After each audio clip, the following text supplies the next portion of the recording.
Okay, these are live pictures that we're bringing you from Deir al-Balah. We've seen scenes of jubilation and celebration over different parts of Gaza in the last couple of hours or so since it was announced that a ceasefire agreement appears to have been reached between Israel and Hamas. Hani Mahmoud is in Deir al-Balah in central Gaza.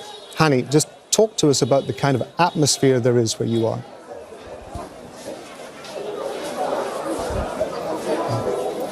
Well, as of this moment, the celebration are still happening. They're taking place. There are more people leaving their tent sites from the surrounding of the area, the vicinity of the hospital, pouring into the courtyard of the hospital. It's just so amazing to see the hospital right now. In the morning, the courtyard of the hospital was a stage for many of the funerals of early hour this morning, the 10 people who were killed in the overnight attacks, the many that followed. And now we're seeing a completely different scene in front of us. People have been displaced, traumatized, hungry, are at the hospital celebrating this moment with much of happiness and excitement, and much of the feelings that were suppressed in the past 15 months, to the point people were not allowed to express any of their feelings, to reprieve or to mourn properly their loved ones and their relatives. But now it's an opportunity for them. But it's worth mentioning as well, it's still not clear when the ceasefire is going to take effect here, because we just seen an ambulance vehicle just pulled up inside the hospital, bringing injuries from an attack in a Nusayrat refugee camp. And this is exactly the concern now. We're seeing from the time of announcement that there is an agreement into the time that it's going to take effect. Those are 24 hours, are very critical time.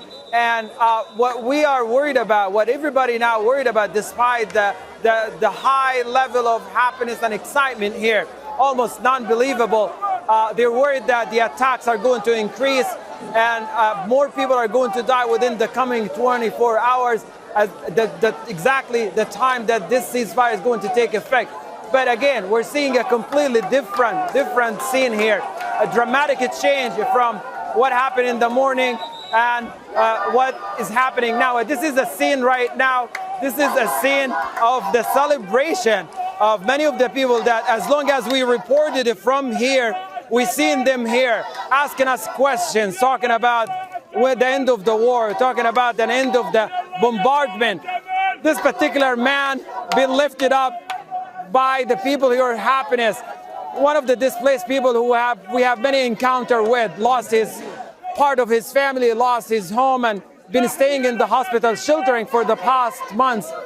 And most of what they are singing right now are just words that express the happiness and the euphoria that they are feeling it right now. It's repeating itself across the central area, in tent sites, in the streets, and here in the hospital. But what's really interesting now is the change, the dramatic change of scene here. Early in the morning, many of the funerals, message of the sadness, and now it's completely different. People are happy and excited and hoping for the best in the coming hours.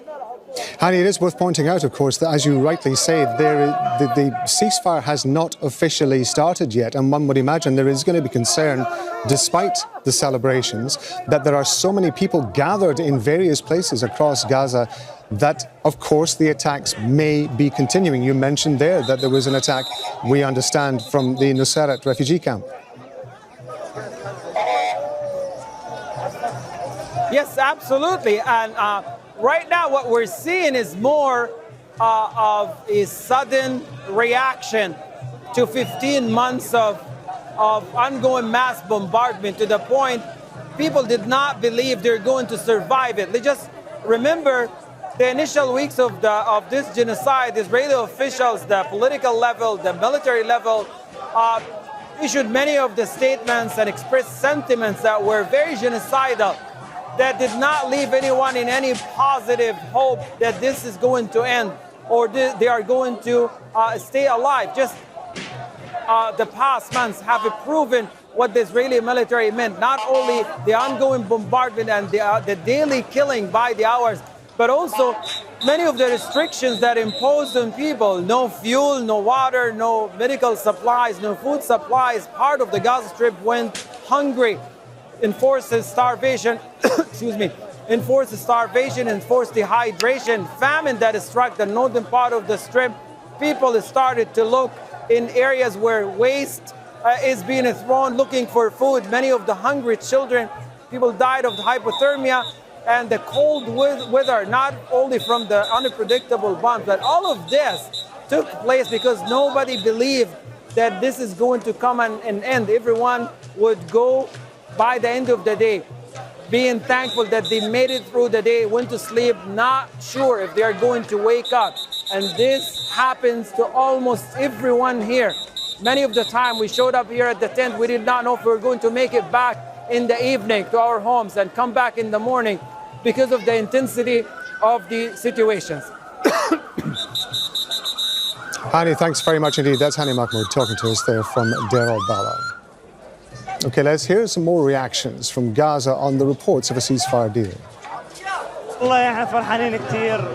By God, we are very happy that this crisis, sadness, bombing and death that happened to us is finally over, and that we will return to our hometowns and return to our families in Beit Hanun, Gaza and the north, and see our families who remained alive and see our lives, return to our old lives and be happy and live like we used to.